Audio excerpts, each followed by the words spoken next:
We tried to say goodbye to the Skype and it just does not work. We are true children of the 90s, 2000. Yes, we are. What do you see behind me?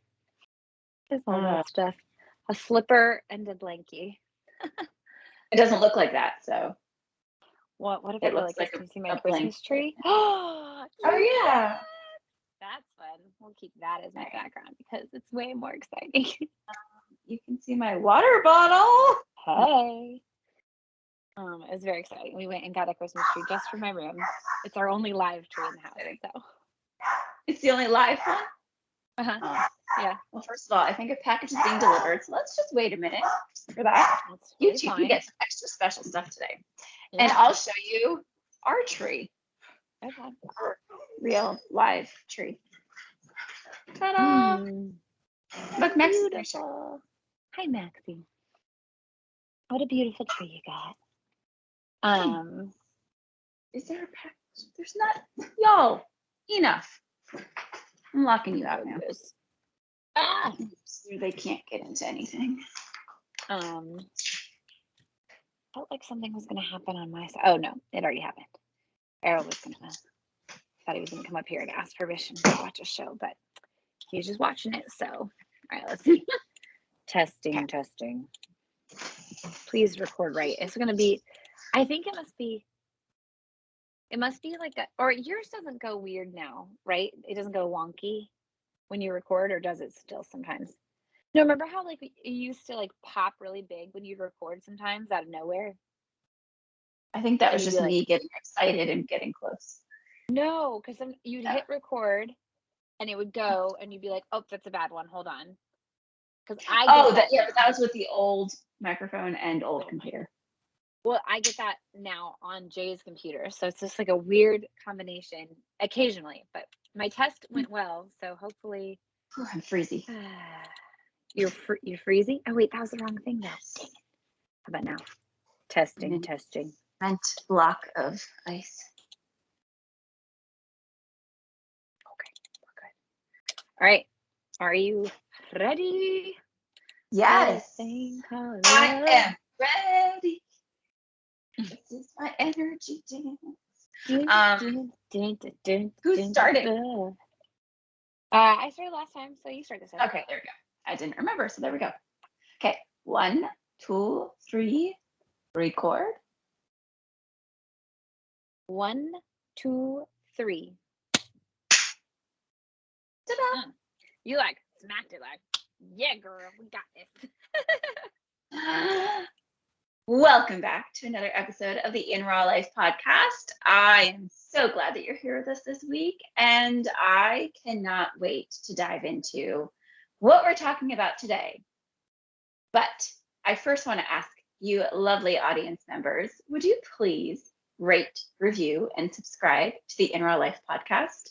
When you do that, you're really letting everyone else know and the podcast platforms know that, hey, this is a show that we should show to more people because people are getting value out of it. So if you love us, we should show. A show we should show. If you love us, if you think we're hilarious, if you think that other people would find us hilarious, even if you don't, or of value, then share away. You can share anywhere on social media, an email, a text. You can even write a good old snail mail to somebody and say, hey, you should go look up this podcast. You don't like podcasts. Where are they going to send that to? To a friend. I don't know. Oh, that's how they're inviting. I see. Yeah, you can. I am a creative thinker. There are so many ways that you can share. Here's the link. Go type this into your browser. www. I feel like we used to do that towards the beginning, like before we really had, because share, internet on phones, you'd still have to type. I don't know. I feel like there's been times in my life where I wrote out a whole that feels website. Right. An entire with all those slashes and oh my gosh. So I mean, if that sounds relevant to you, you're probably within our age bracket and we'll get a lot of value out of this podcast. So there you go. Another little tidbit for you. What else do we have for the people? I don't even remember what you said at this point. point. There's so much for me to think about. Just You rate can reviews. also, you said rate, did you say rate, review, subscribe? Yep, that's what I did. Okay. Yep. Oh, and you should join our Facebook group, which is really fun and awesome. It's called It is. Work-Life Balance for Empowered, Unstoppable Women.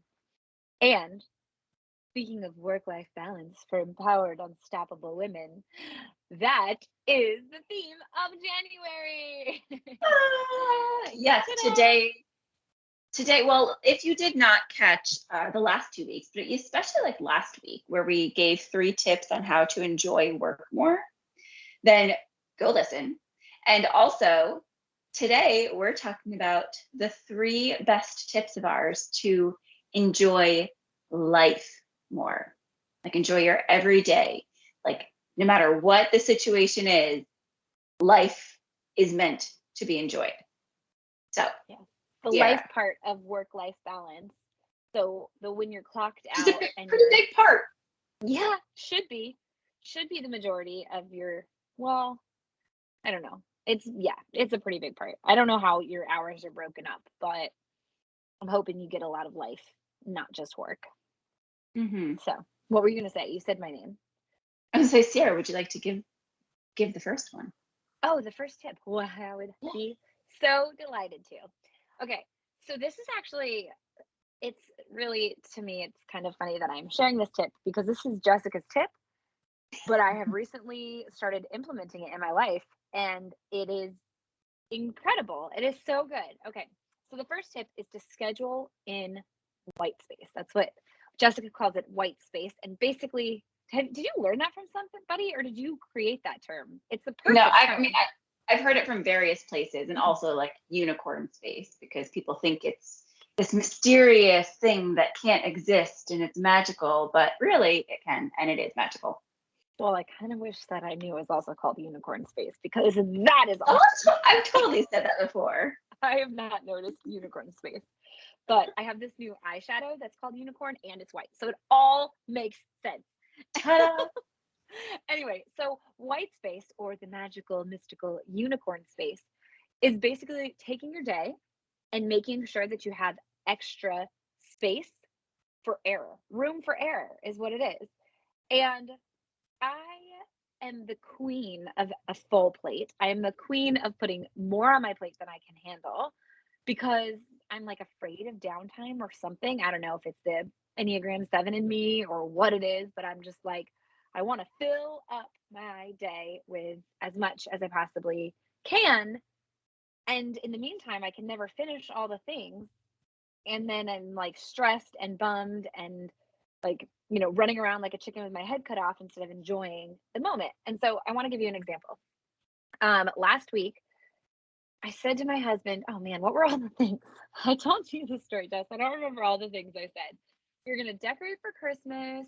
We had, gosh, what was the other thing? Oh, I can't even remember the list, but decorating for Christmas is one. Oh, we were going to go and take Christmas photos at the Christmas tree farm.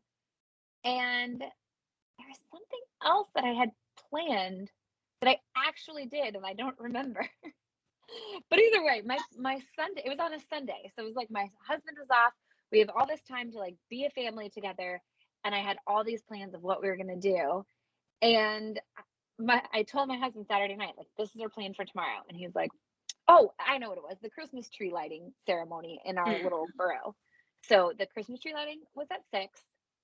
We were going to decorate in the morning and we were going to go to a Christmas tree farm and take pictures in the afternoon. Full day. Also, just in case you're new here, I have 2 young children, which makes everything takes so much more. And so I told my husband, those are the 3 things we're doing tomorrow. And we woke up and I like took a deep breath. I had already thought about it the night before. I'm like, that sounds crazy impossible. Like, I don't know why I feel like I can do all of those things. And like, it's not going to leave any time to enjoy Christmas decorating or enjoy the Christmas tree farm or enjoy the lighting. So the next day I said to him, I was like, you know what? We're not going to the tree farm today. We can go next weekend and that'll be just fine. We're just doing 2 things today. And he's like, oh, wow. Okay. What made you change your mind? And I was like, I just put too much on my plate. And he like breathed the biggest sigh of relief. Like, yes, he knows I put too much on my plate all the time, but he goes along with the flow because I did say to him this week, Jason, has there ever been a will where I didn't make a way? Because if I do have a will, I will make it freaking happen. But sometimes I make it happen, like I said, just extending myself too far and not being able to really enjoy it. So you have to really think about what you want your will to be. Is your will to get every single thing done and hopefully remember something? Or is it to enjoy each of the things and make memories in the moment and then have room to breathe in between? So white space or unicorn. Yeah. I mean, white space is where also you have the time to just think.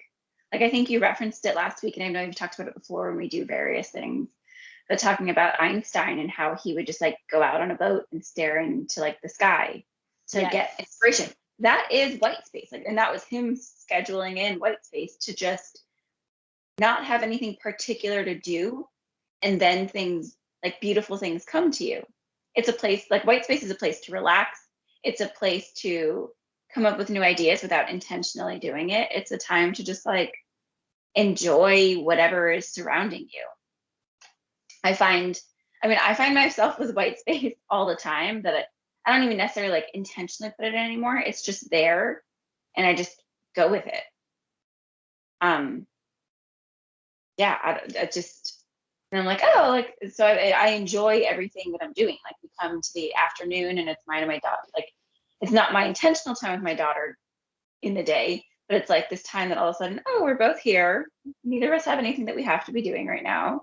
Let's read a book, or let's do this other activity, or, like, let's go jump on the trampoline because we have extra time. I mean, not right now because it's freezing out, but like white space just comes. And something really cool for people who don't know how to find white space, because it's different thinking for me because I just have it, is once you're able to actually clear things out of your life that aren't serving you, like whatever it is, like what to say no to, what to say yes to, then you're actually able to see where those pockets of white space are. So that is a tip on how to get to that white space, is clearing things out. So then you're able to see, oh, I actually have 15 minutes here every single day, or half an hour here every single day, where I've just all of a sudden zoned out on social media instead, and I don't actually enjoy that all that much, and I feel like crap afterwards. Or if you do enjoy it, I mean, go for it. But white space is there. White space is totally possible. It's just, like Sierra said, being realistic with yourself and also just knowing what to say yes and no to. And if you have a hard time understanding how to create a schedule where you're saying yes to things that you should be saying yes to, no to things you should be saying no to, and just organizing your day in a way that really works, I promise you're not alone. It's hard. It's not like Jessica has a natural born gift, which I guess like took work too. It was like partially came naturally, but then also like this is what you love and what you've researched. Yeah, you honed your skill. But I never felt like I was a person that could really create a day that worked well for me or my family until Jessica and I combined forces and used our honed skills together to create what is now called the most awesome month of your life, which is how we teach you how to create a schedule that really works for you. So if that's something that you are interested in, then you should send us a message. How should they contact us? I have no idea. Send us a message on Facebook. Check the notes. Yeah, I would say send us a message on Facebook. Okay. Then you should send a message to Jess on Facebook. I'll put her link in the show notes. Just send the word program and she'll be able to give you the details on that and see if you're a good fit for it. But one other thought. Well, no, we'll leave it at that. Okay. So tip number 2. Do you want to explain it, Jess? Yeah, so tip number 2 is kind of following the same idea, but it's being very specific about the time that you're scheduling here, and it's scheduling you time. Like, we know that we need to be fueling ourselves first. We've all heard it. We hear about self-care. We know that we're supposed to put our oxygen mask on first. We talk about it all the time here. But people are still saying, oh, I just don't have time for myself. I don't have time to do that. I can't figure out how to spend time with myself. I don't even know what I want to do if I spend time with myself.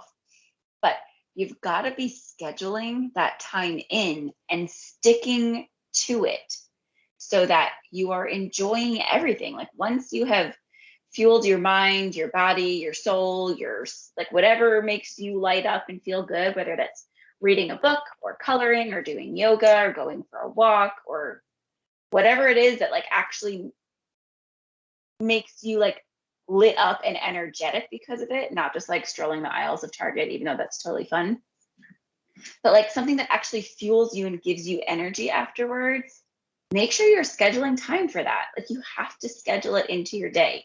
We all have so much going on nowadays that we really do need to put, 11:30 to 11:45, 15 minutes. Read a book that you're really enjoying, or I don't know, talk with a friend because that's something that lights you up and gives you energy, or do some meditation if that's your thing, like something that just gives you energy. I don't know. How you want to expand a little more? Yeah. So when planning out this episode, I strategically put this second instead of first, because I feel like when you hear self-care, you're like, yeah, skip. I don't need to hear this again.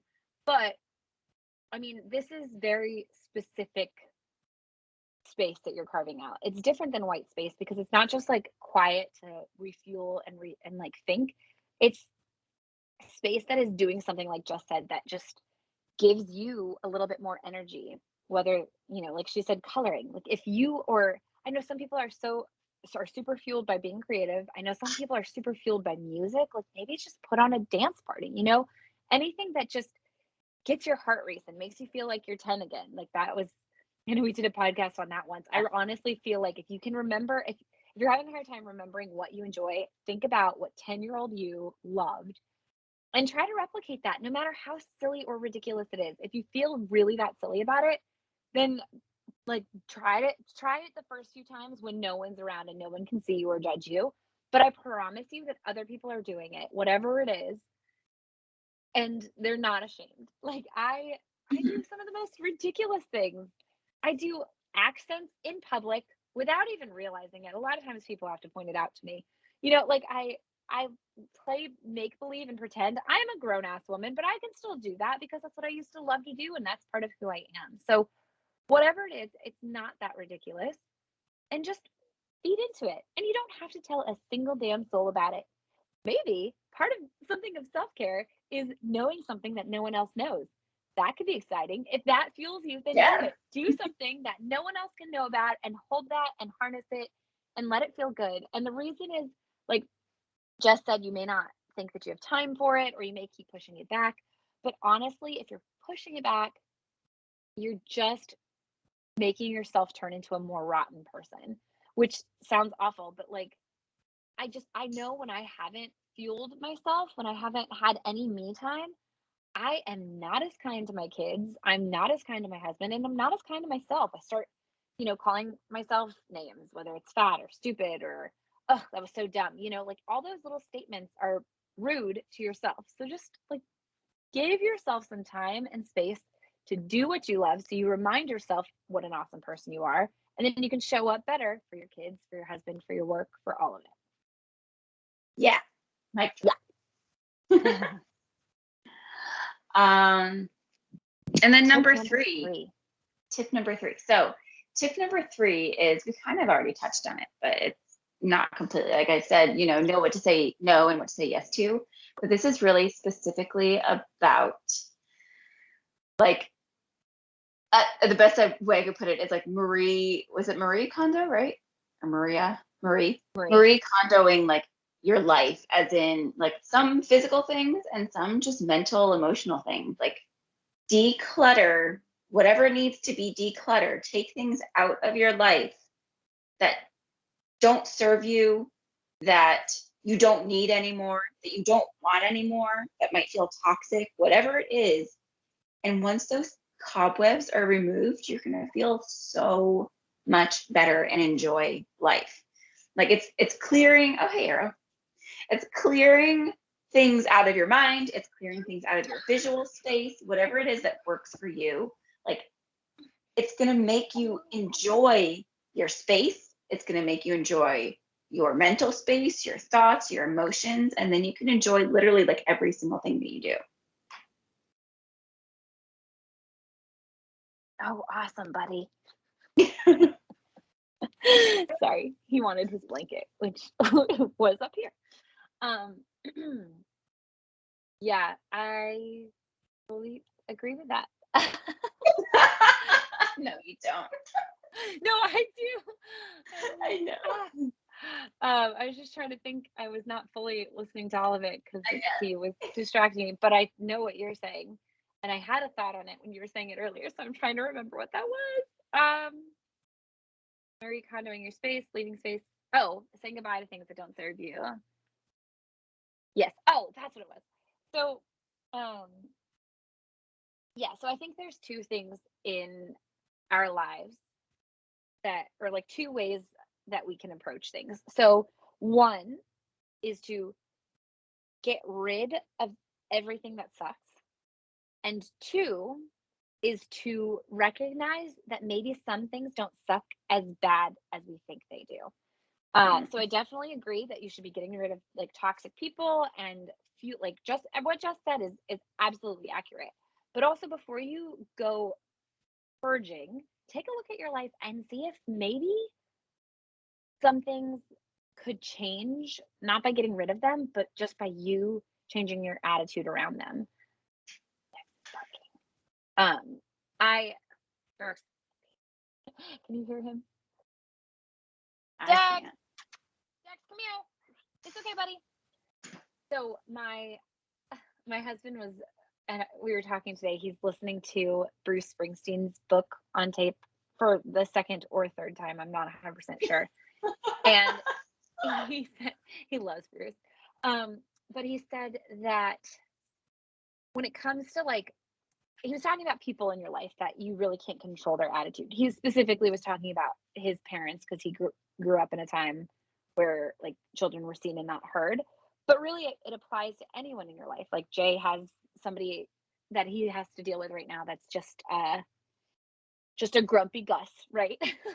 And Jay could choose to be annoyed by this person, which sometimes, you can't help it. You are just annoyed. But or he could choose to be to like just change his approach. And so what Bruce said, I don't want to screw it up, but I'm going to do my best to paraphrase it, was basically sometimes the best thing you can do for someone who needs to change their attitude is to continue to show up as who you are until they make that change, which that's a paraphrase, and Bruce is much more eloquent. So like, I highly recommend getting the book yourself. But that was what his whole point was, is like, you can't change people's attitudes, but if you keep showing up as you, like, that's the best thing you can do to hope to make some sort of change. And I think without expecting the change too, because you can't expect it, or else you're going to disappoint yourself. Absolutely. But so like and showing up as you, or maybe just change, like having maybe not showing up as you, but changing your attitude towards the way you approach them.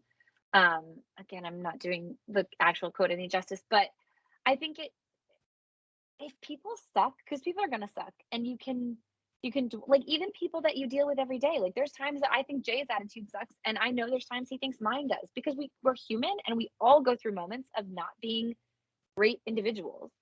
And so Jay and I could have chose to leave each other years ago when we sucked, but instead we choose to call each other out, to be open to change, and to like just be willing to approach the situation from a different perspective than our initial gut reaction. And so I think that's essential in any relationship, in any situation, whether it's a relationship with a human, whether it's a relationship with a dog.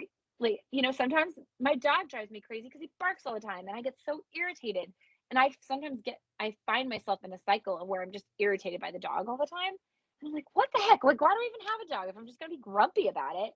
And that kind of checks myself, and I'm like, oh, and I go and give them extra love, and it changes my attitude. So that's the whole idea, is to just change your attitude. Like a dog, it makes sense to change your attitude for. There's probably things in your life that it doesn't make as much sense, but I think if you really do a gut check and evaluate, like, what are the things that annoy you in your life?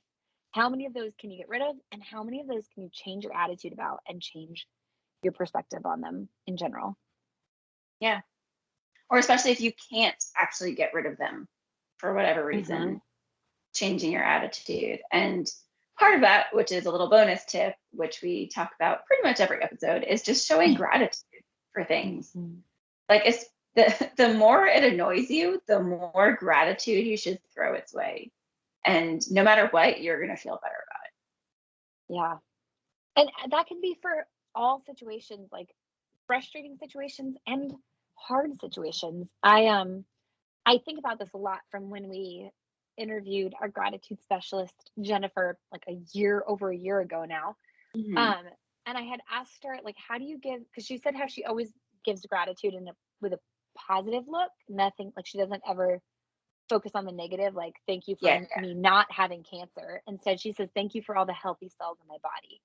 And I do that as much as I can. I think about difficult things or scary things, like anytime I get afraid of my kids, getting cancer or whatever, like all these weird anxious feelings that just flood into your mind all of a sudden. And I combat it with gratitude. Like, okay, we're super healthy right now. I'm so grateful that we are so healthy. I'm so grateful that their body is full of healthy cells. I'm so grateful for a paying job. Like whatever your fear is, whatever the big scary dark thing is, you can reverse it. Like, I'm so grateful for this opportunity to build up my finances so I can get out of debt. Like you can change the negative hard words into more positive ones to really see a positive change. Yeah, I love that. It's always gratitude. Gratitude's always the answer, you guys. It really is. It's always gratitude. Well, bam, we did it. I love these shorter episodes. I want to know what you guys think. If you like these shorter episodes, write in, let us know. And also, we would love for you to be part of the show. So you can send us what balance means to you, and we might feature you at the very beginning. Either way, whether you're sending your thoughts or your statements on balance, you can send those to podcast@inrawlife.com. Until next week, again, we hope that you find us on Facebook and join Work-Life Balance for Empowered, Unstoppable Women. Believe me, if you identify with that in any sort of way or want to identify with it, you need to be in there. I also hope that you pick at least one of these tips and start taking action, even in the smallest, tiniest way that is going to get you 1% better. And that is all what it's about. And if you can't find us on Facebook because you really just like going old school, let me know, and I will send you a letter in the mail with the link.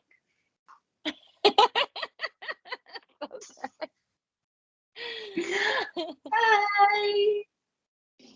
Excellent button today, Jess. Excellent. Excellent. I'm back on my game. Back on my button game.